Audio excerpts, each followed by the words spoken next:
नमस्कार आमार प्रिय बंधुरा तोमरा सबाई केमन आछो आशा करी भालो आछो और आमिओ खूब भालो आछि। प्रियंका बेंगली ब्लगे तोमादेर आरो एकबार स्वागत शुभेच्छा और भालोबासा।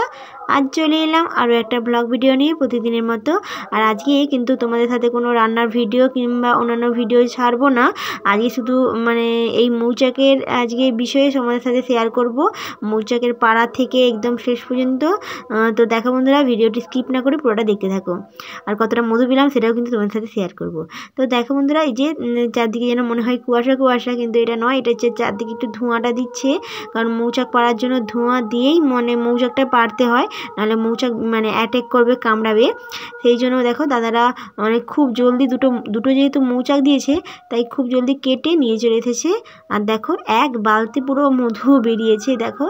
আর দেখো যেসব দাদারা এই যে মানে মৌচাকটা কেটে নিয়েছে তাদের না অনেকগুলো মৌমাছি কামড়িয়েও দিয়েছে। তারা এই যে মধু লাগিয়েই মানে যেখানে কামড়িয়েছে সেখানে মধু শুধু লাগাচ্ছে। আমরা ভাবছিলাম মানে চুন দেব, তখন তারা বলছে ওরে না, মধু দিয়েই কিন্তু মানে এই মৌচাকে যে কামড়ায় তার প্রতিরোধ করা যায়। তো দেখো আমরা এবারে তোমাদের সাথে শেয়ার করছি যে কতটা মধু বেরিয়েছে আর দাদারা কীভাবে মধুটাকে এই মৌচাক থেকে বের করছে, মধুটাকে কীভাবে নিজেরে সেটাই কিন্তু তোমাদের সাথে শেয়ার করব। আর এই যে মানে এই যে দেখো এগুলো কিন্তু মানে মোম বলে এগুলোকে, আর এগুলো কিন্তু মোম মানে তৈরি হয়। তো দেখো বন্ধুরা এই যে দেখো কতটা রসালো একটা মানে মৌমাছির মৌচাক। আর এটা না এখনই মানে কেটে নিতে হয়েছে, কারণ অমাবস্যা যেহেতু আজকে, তাই এই অমাবস্যার মানে আগেই কেটে নিতে হবে, কারণ তারপরে কালে এই মধু যে এতটা পাওয়া গেছে সেটা কিন্তু পাওয়া যাবে না। তাই দাদারা আমাদের দুদিন আগে দিয়েই বলেছিল। তো ফাইনালি আজকে এসে এই মধুগুলোকে কেটে মানে বের করে নিয়েছে।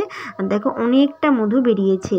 আর দাদারা দেখো একদম মানে আমরা তো জানি না এইসব বিষয়ে, এই দাদারা এসেই কিন্তু এই মৌচাকটা কেটে পরিষ্কার করে দিচ্ছে। আর দেখো এইটা না নিবে না, এটা মনে হয় বলতে পারবো না এটা কি বলছে, এটা নেওয়া যাবে না, এটা দিলে মৌচাকটা মানে মধুটা নষ্ট হয়ে যায় জলদি। সেই জন্য এগুলো দাদারা কী বাদ দিতে হয় সেগুলো বাদ দিয়ে কিন্তু মধুটাকে মানে নিচুয়ে নিচ্ছে, মানে বের করে নিচ্ছে। তো দেখো এই যে অনেক কিছু মানে বাদ দিয়ে দিয়েছে। আর দেখো কতটা রসালো আর খুব সুন্দর মধু হয়েছে। আর এই মধুটা কিন্তু একদম খাঁটি, একদম জলবিহীন, একদম খাঁটি। আর দেখো এই যে এইগুলো বাদ দিয়ে দিচ্ছে, এগুলো কিন্তু মোম। তো দেখো বন্ধুরা ফাইনালি অনেকটা মানে মধু ছেঁকা হয়ে গিয়েছে। এবার দাদাগুলো ভালো করে পরিষ্কার করে নিচ্ছে। আমরা মানে জানিই না এইভাবে কীভাবে মধু বের করতে হয়। জাস্ট মৌচাক হয়েছে দেখেছি অনেকদিন আগে, বেশ বড় মৌচাক হয়েছিল দুটো।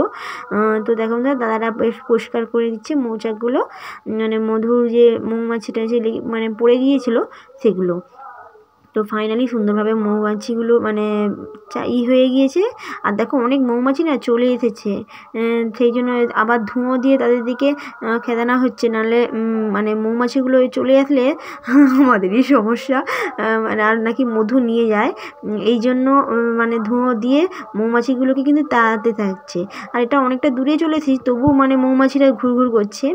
তো দেখো বন্ধুরা এই যে পরিষ্কার হয়ে গিয়েছে মৌমাছি। আর দেখো এবারটা ছেঁকে নিচ্ছে ছাঁক নিতে। আর এতটা মধুটা গাঢ় যে এই যে ডিশে যে ছাঁকনিটা রয়েছে সেটা কিন্তু গলছে না। সেই জন্য লাস্টে আমাদের মানে উপায় একটা হলো যে মশারি, যে ছেঁড়া মশারি থাকে না, সেইটা দিয়ে কিন্তু মানে পরিষ্কার সুন্দরভাবে মানে মধুটাকে বের করে নিচ্ছে দাদারা। তো তোমাদের সাথে শেয়ার করলাম কীভাবে মধুটা বের করেছে, এছাড়া মানে কতটা মধু হয়েছে সেটাই তোমাদের সাথে এবার শেয়ার করি। তো দেখো বন্ধুরা ফাইনালি অনেকটা মধু বেরিয়েছে। আর দেখো কত সুন্দর একটা মধু। এবারটা ভাগ হবে, আর ভাগটা তোমাদের সাথে শেয়ার করি যে কীভাবে মানে ভাগ হয়েছে। তাদের হাফ হয়েছে, আমাদের হাফ হয়েছে। আমাদের প্রথমে ওঠার আগে আমাদের সঙ্গে কন্ট্যাক্ট করেছিল যে তারা হাফ নেবে আর আমরা হাফ নেব, যেহেতু তারা পারবে আর আমাদের বাড়ির মধু সেহেতু হাফ হাফ হবে। তো দেখো গ্লাস অনুযায়ী মাপ হচ্ছে মধুটাকে। তো দেখো ফাইনালি এবারটা আমি কতটা পেয়েছি সেটাই তোমাদের সাথে শেয়ার করি। এই যে 1 জাম আমি মধু পেয়েছি। এবার এই মধুটা কিন্তু এইভাবে খাওয়া যাবে না, দাদারা বলছে যে এই মধুটাকে রোদ দিতে হবে, আর অবশ্যই চাপা দিয়ে রোদ দিতে হবে দাদারা বলেছে। তো দেখো বন্ধুরা অনেক মৌমাছিও ঘুরঘুর করছে। এবার আমি মধুটাকে নিয়ে চলে এসেছি আর তোমাদের সাথে শেয়ার করলাম কীভাবে মধুটা বের করা হয়। ধন্যবাদ ভিডিওটি দেখার জন্য।